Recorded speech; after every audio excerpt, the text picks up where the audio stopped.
Quelles sont les perspectives de nos engagements? Quelle est la perspective de notre vie? Est-ce qu'on s'engage pour un temps, pour 2 temps, pour tout le temps? Je ne sais pas quelle est la perspective de votre vie aujourd'hui. Où se trouve l'horizon là, qui est là devant vous? Est-ce que cet horizon, pour les plus jeunes, c'est la fin des cours? Et on verra après. Ou les vacances qui se profilent? Ou une carrière professionnelle? Allez, comme horizon, on prend la retraite, le temps de la retraite. Quelle est la perspective de votre vie?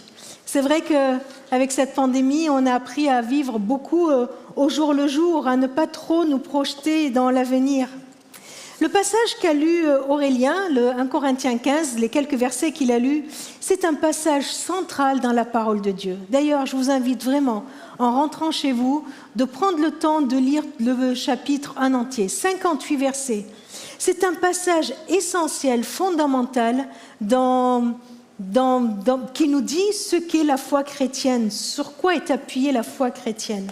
Et je voudrais lire juste le verset qui suit ce que Aurélien nous a lu.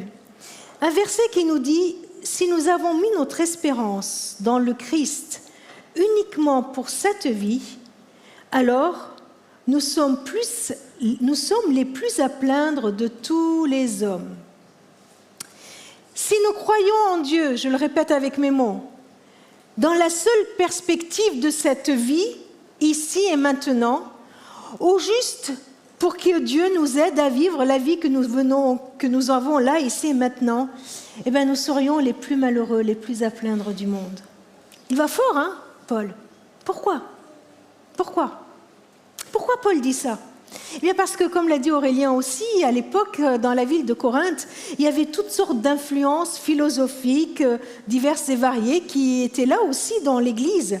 Et puis les uns et les autres débattaient sur ce qui va se passer après la mort. Et certains disaient, c'est simple, il n'y a plus rien après la mort. Les morts ne ressusciteront pas. Voilà, ils disent, les morts ne ressusciteront pas. On n'est pas très loin de cette époque. Voilà, aujourd'hui encore, il y a pas mal de questions, pas mal d'idées sur la vie après la mort. Certains disent, il n'y a pas de vie. Il n'y a pas de vie après la mort, il n'y a plus rien. D'autres diraient, voyez, la part immatérielle de notre être, un peu comme si c'était notre âme ou notre esprit mélangé, part et revient sur cette terre successivement dans une personne différente. Voilà. D'autres disent, cette part immatérielle, elle survit après notre mort, après que le corps soit décomposé. Et puis cette part immatérielle, elle reste esprit. Et c'est un esprit qui est je ne sais où, qu'on peut peut-être invoquer ou pas, et qui se baladerait quelque part. Vous voyez, un peu comme dans le dessin animé Casper. Il y en a qui connaissent? Voilà, vous voyez, un esprit, un fantôme. Voilà, un fantôme. Et pour le grand philosophe Simba dans Le Roi Lion, après la mort, nos ancêtres défunts sont ces étoiles qui brillent dans le ciel. Il n'y a pas que lui qui pense ça d'ailleurs. Hein. On le voit souvent dans des poèmes. Hein. Tu es une étoile, désormais tu brilles dans le ciel. Hein. Quand on veut s'encourager, se consoler, il y a beaucoup cette notion-là. Hein.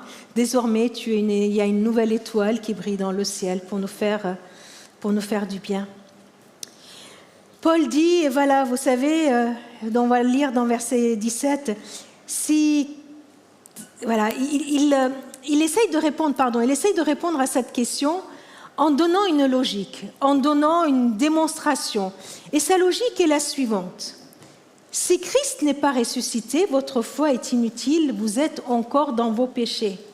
Et par conséquent, ceux qui sont morts en Christ sont aussi perdus. Si c'est pour cette vie seulement que nous espérons en Christ, nous sommes les plus à plaindre de tous les humains. Mais en réalité, Christ est ressuscité. Alors, il prend cette logique dans l'autre sens. Il part de Jésus. Il dit, vous savez, si Jésus n'était pas ressuscité, si Christ n'était pas ressuscité, quelle serait la perspective de votre vie si le Christ n'était pas ressuscité? C'est la question qu'il nous pose aujourd'hui à nous aussi. Eh bien, si Christ n'était pas ressuscité, ça voudrait dire que Christ est un homme comme un autre, certes un philosophe, certes un humaniste, certes quelqu'un qui a apporté beaucoup de valeurs. Mais si Christ n'est pas ressuscité, eh bien, nous n'avons rien à prêcher et rien à croire. Pourquoi ? Parce qu'il serait un homme comme un autre. Pourquoi ? Et notre foi serait inutile. Si Christ n'est pas ressuscité, notre foi serait inutile. Pourquoi ? En quoi cette foi, en quoi le fait de croire en quelqu'un qui est mort est une force, est une puissance, serait essentielle à notre vie ? Vous voyez ? Paul dit que si Christ n'est pas ressuscité, tout discours sur la foi serait creux. La foi serait inutile. Il n'y a rien à prêcher, rien à croire.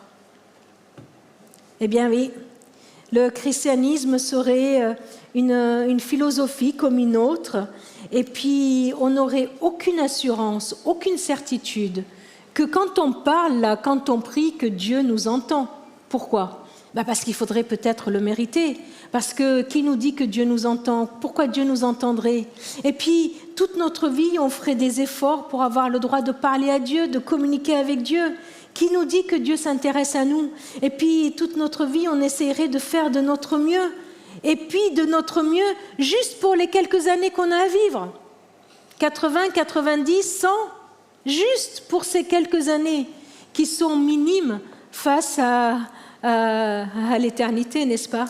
Alors, Paul dit aux Corinthiens, oui, vous avez raison, j'ai entendu qu'il y a un slogan parmi vous, un proverbe qui dit « Mangeons et buvons, car demain nous mourrons ». Voilà à quoi résumerait notre vie si Christ n'était pas ressuscité. Sans la résurrection, la perspective de notre vie se limite à cette vie terrestre, c'est-à-dire à une vapeur qui se dissipe, ou une fleur qui se fane. Alors, une fois qu'il a un peu plombé l'ambiance, Paul, comme ça, en racontant ça, d'un coup, il dit « Non, mais attendez, n'oubliez pas, mais en réalité, Christ est ressuscité, comme on l'a chanté tout à l'heure. Mais en réalité, Christ est ressuscité, il est vivant. Il est vivant et ça change tout. Pourquoi ça change tout ?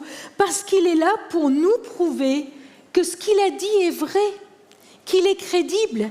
Il est là pour nous prouver que quand il nous a dit qu'il allait mourir à notre place pour nous pardonner de nos péchés, c'est vrai. Et que tous nos péchés qu'il a pris sur lui ne l'a pas enfoncé, ne l'a pas détruit. Parce que sinon, nos péchés seraient plus forts que lui. Non ? Si Christ n'était pas ressuscité, ça veut dire que le mal qu'il a porté est plus fort que lui. Mais Christ est ressuscité. C'est pourquoi nous pouvons être sûrs d'avoir le pardon de nos péchés. Regardez, Colossiens 2, et parle du baptême et donne le sens du baptême. Quand vous avez été baptisés, vous avez été mis au tombeau avec le Christ. Et c'est le symbole pour Amy quand elle est rentrée dans l'eau. Quand je l'ai mise complètement dans l'eau, c'est ce symbole, vous avez été mis dans le tombeau avec le Christ. Mais vous êtes aussi ressuscités. Je l'ai sorti quand même, je ne l'ai pas laissé.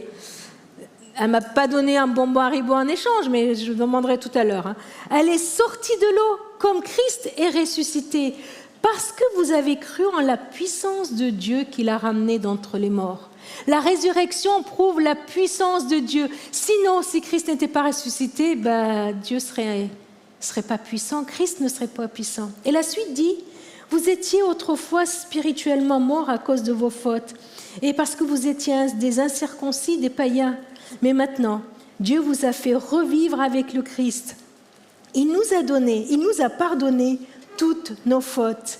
Voilà le baptême qui témoigne de cela, qui témoigne qu'on veut vivre une nouvelle vie avec une nouvelle perspective. Avec une nouvelle perspective, pas uniquement la perspective ici-bas, mais une perspective céleste. Une vie où la mort n'a pas le dernier mot. Où ce n'est pas la mort qui a le dernier mot, où ce n'est pas la mort qui va venir mettre un terme à notre existence terrestre peut-être, mais pas à notre existence. Et Paul continue, il dit, en Corinthiens 15 toujours, en réalité, le Christ est revenu d'entre les morts, en donnant ainsi la garantie que ceux qui sont morts ressusciteront également. Waouh! Et c'est là qu'on applaudit bien fort, on dit yes! Oui, le fait que Christ soit ressuscité vient nous prouver, nous donner la garantie, nous donner la preuve que nous aussi, que tous ceux qui mettent leur confiance en Christ ressusciteront. Vous le croyez? Vous le croyez? Oui, merci Marguerite. Oui, nous ressusciterons. Alors là, il y a plein de questions qui se posent. Mais comment? On aura quel âge? Jeune, vieux? On sera comment? On sera... Est-ce qu'on volera dans les airs ou on marchera? On volera, hein? Allez, ok. On sera... Et puis on se pose, on se reconnaîtra pas? Et vous savez, toutes ces questions qui viennent, qui sont bien humaines, hein, eh bien, évidemment, on n'a pas la réponse à toutes ces questions, hein, il n'y a pas la description de tout cela. Mais quand même, Paul il donne quelques petites explications. Il nous dit, pour nous faire comprendre comment cela va être, dans 1 Corinthiens 15, il nous dit, quand le corps est mis en terre, notre corps qui est mort, hein, il est corruptible, c'est-à-dire qu'il peut se dépérir, il peut devenir poussière. Et quand il ressuscitera, il sera incorruptible, c'est-à-dire qu'il sera immortel, qu'il n'est pas périssable, il ne pourra pas périr. Quand il est mis en terre, il sera misérable et faible, il sera misérable. Misérable, un corps aussi beau soit-il, il peut connaître l'humiliation, la déchéance. Vous vous souvenez la pub, tu t'es vu quand tu as bu? Vous voyez, on peut subir, on peut être méprisable. Et puis il est faible, et cette faiblesse fait partie du lot humain. Notre corps connaît la fatigue, notre corps connaît l'infirmité, notre corps connaît la maladie qui nous limite. Les forces humaines sont tellement limitées et elles se resserrent étroitement avec la vieillesse. Et quand il ressuscitera, il sera glorieux et fort. Il ne connaîtra pas la faiblesse ni la honte. Le corps même connaîtra une force inépuisable. La force humaine sera transformée, la faiblesse humaine sera transformée par la puissance de Dieu. Quand il est mis en terre, c'est un corps terrestre, c'est-à-dire naturel. Et quand il ressuscitera, ce sera un corps animé par l'esprit. Ce sera un corps, c'est-à-dire une individualité. Vous voyez, un corps, une individu avec une pensée, avec une volonté, mais qui sera animé, vivifié par l'esprit. Un esprit saint, dans un corps saint, c'est un corps incorruptible, glorieux et fort, animé par l'esprit. Voilà cette description que Paul donne dans 1 Corinthiens 15 sur ce corps. Ce n'est pas que la résurrection de notre être, hein, mais c'est une résurrection de notre être avec un nouveau corps. Et du coup, ça nous donne une perspective complètement différente de notre vie. Une perspective tellement différente. Pourquoi? Parce que la mort n'aura pas le dernier mot sur notre vie. La perspective qui est devant nous n'est pas notre mort ici-bas. La mort, elle est vaincue.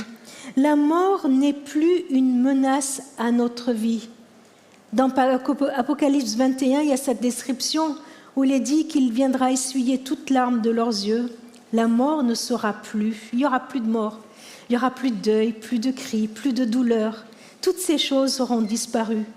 Et Paul crie bien fort dans 1 Corinthiens 15, la mort est supprimée, la victoire est complète. Mort, où est ta victoire?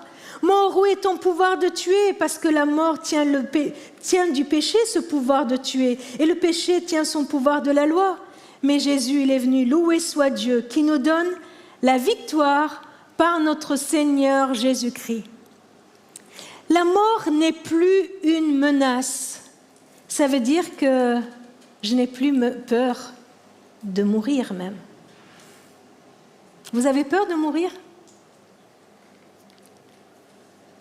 J'ai eu l'occasion d'accompagner pas mal de personnes qui sont en fin de vie.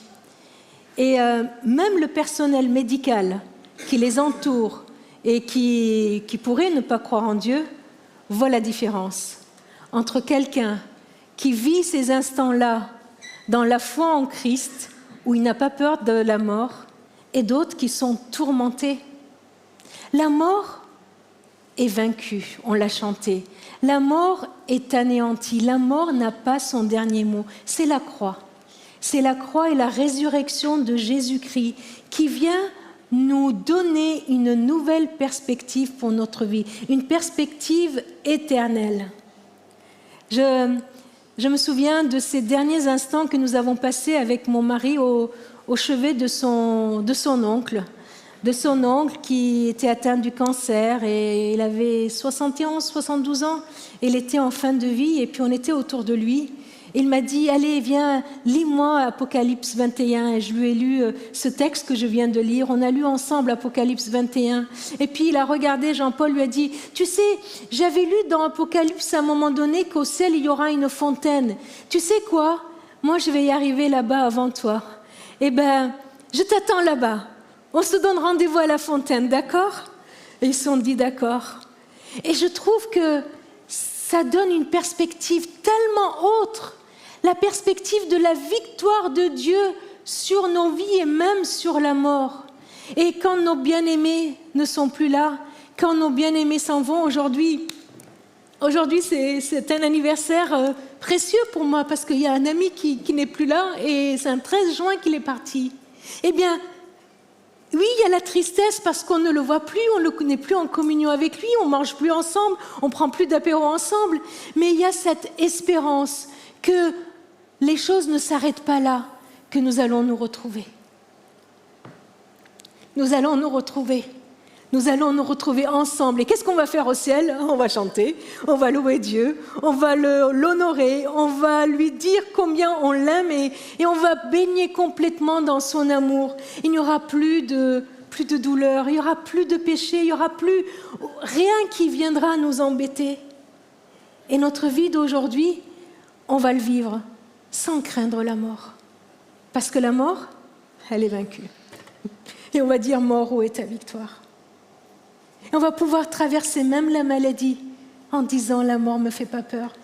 Paul, il était tellement convaincu de cela que dans Philippiens 1, il dit « Pour moi, vivre, c'est le Christ et mourir est un gain. » Vous vous rendez compte? Il dit même ça. Pourquoi? Parce qu'il dit qu'en mourant, je vais rencontrer le Seigneur, je vais être avec lui, donc mourir est un gain.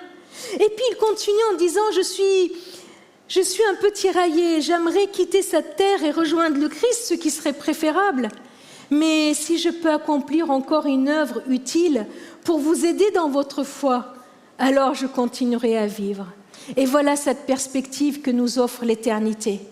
Si ma perspective de vie, c'est l'éternité et que la mort n'est plus une menace pour moi, alors je vais vivre le aujourd'hui, les quelques jours, les quelques heures, les quelques années que j'ai à vivre ici-bas. Je vais les vivre dans ma relation avec Dieu, dans toutes mes situations bien concrètes, dans mes relations, en changeant de perspective, non pas à l'horizon de la mort, mais celle de la vie éternelle, et en annonçant cette espérance éternelle que Dieu veut venir nous offrir. En annonçant à tous ceux qui nous entourent, en passant par Amy et tous ceux qui sont là et tous ceux que je vais croiser, que la mort est vaincue, que loué est ce verset de 1 Corinthiens 15, loué soit Dieu, qui nous donne la victoire par notre Seigneur Jésus-Christ. Et je vais vivre pleinement cette victoire que me donne Jésus-Christ. Et l'apôtre Paul finit ce chapitre avec ce verset. Il dit alors, mes chers frères et mes chères sœurs, montrons-nous fermes, inébranlables, soyons toujours plus actifs dans l'œuvre du Seigneur. En gros, il dit, ok, maintenant qu'on a la perspective de l'éternité, allez, venez, on va se mettre au boulot. On va y aller, on va se mettre au boulot, parce que vous savez que la peine que vous vous donnez dans la communion avec le Seigneur n'est jamais perdue, n'est jamais perdue. Alors, je vous invite à continuer notre vie en nous rappelant cette perspective éternelle que Dieu est venu nous donner. Que nous puissions à nouveau chanter, glorifier son nom, lui qui a vaincu la mort, lui qui est ressuscité et qui nous donne cette victoire à nous aussi. À jamais, Christ est glorifié. À jamais, il est élevé, il est ressuscité, il est vivant et il vit en toi pour l'éternité. Amen.